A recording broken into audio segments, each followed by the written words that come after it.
Student, how are you? Today we are going to learn what is the rolling object and what is the sliding object. Before discussing a rolling and sliding object, first we have to know what is rolling and what is sliding. Student, when object move by turning over and over, then we say this object is in rolling position. And when object is smoothly moving along with the surface, then we say this object is in a sliding position.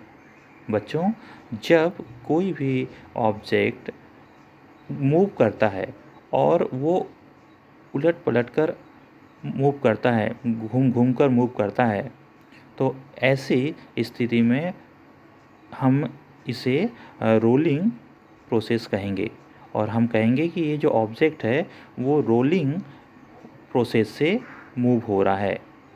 उसी प्रकार यदि कोई object ऐसा move कर रहा है कि उसकी पोजीशन चेंज नहीं हो रही है, वह एक सरफेस पर ही मूव कर रहा है बिना गोल गोल घूमे या बिना अपनी पोजीशन को चेंज किए, तो हम इसे कहेंगे कि वह ऑब्जेक्ट स्लाइडिंग कर रहा है। बच्चों, आपने देखा होगा कि जब आप प्लेग्राउंड में जाते हैं और स्लाइडर से आप जब स्लाइड करते हैं तो आपकी पोजीशन चेंज नहीं होती, आप जिस पोजीशन में रहते हैं उसी पोजीशन में ऊपर स्लाइडर से नीचे आ जाते हैं। तो इस प्रकार आप क्या कर रहे हैं? आप स्लाइडिंग कर रहे हैं। यदि आपने देखा कि आप कोई बुक ऊपर रख दें और उसको छोड़ दें, तो वो बुक धीरे धीरे करके वो नीचे आ जाती है। हम कह सकते हैं कि बुक भी क्या कर रही है? स्लाइड कर रही है।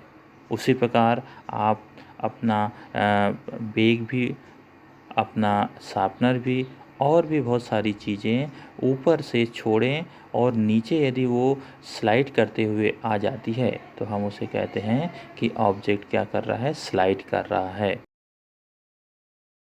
बच्चों, अब हम बात करते हैं रोलिंग ऑब्जेक्ट के बारे में।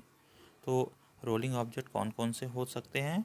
यहाँ पर आपको कुछ पिक्चर दिखाई देगी। जैसे बॉल क्या करती है? रोलिंग करते हुए एक जगह से दूसरी जगह जाती है। उसी प्रकार आपकी वाटर बॉटल दिख रही होगी, इसको भी जब हम छोड़ते हैं तो रोल करते करते दूसरी जगह पहुँचती है।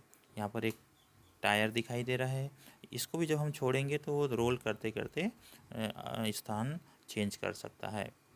उसी प्रकार बस, कार, जीप, ये जितनी भी व्हीकल है ये भी रोलिंग प्रोसेस से ही आगे बढ़ते हैं। साथ ही साथ आपने कॉइन देखा होगा। कॉइन को भी जब हम सीधा छोड़ेंगे तो वो धीरे धीरे रोलिंग करते हुए अपनी पोजीशन चेंज करते हुए एक जगह से दूसरी जगह पहुंच जाएगा। बच्चों, अब आपने जान लिया होगा कि रोलिंग ऑब्जेक्ट कौन कौन से होते हैं और स्लाइडिंग ऑब्जेक्ट कौन कौन से होते हैं। आपने ये भी जान लिया होगा कि रोलिंग प्रोसेस क्या है और स्लाइडिंग प्रोसेस क्या है। बच्चों, मैं अब आपको एक होमवर्क देता हूँ। आपको करना क्या है? बच्चों, आपको सबसे पहले 5 ऐसे ऑब्जेक्ट की ड्राइंग बनानी है जो स्लाइड कर सकते हैं, और उसके बाद आपको 5 ऐसे ऑब्जेक्ट की ड्राइंग बनानी है जो रोलिंग कर सकते हैं। तो बच्चों, अपनी नोटबुक में 5 रोलिंग ऑब्जेक्ट और 5 स्लाइडिंग ऑब्जेक्ट 5 आपको ड्राइंग बनानी है। ये आपका होमवर्क है। बच्चों, आपने अब अच्छी तरीके से सीख लिया होगा कि रोलिंग ऑब्जेक्ट और स्लाइडिंग ऑब्जेक्ट कौन कौन से होते हैं। साथ ही साथ आपने ये भी जान लिया होगा कि रोलिंग क्या है और स्लाइडिंग क्या है। तो बच्चों, आज के लिए बस इतना ही।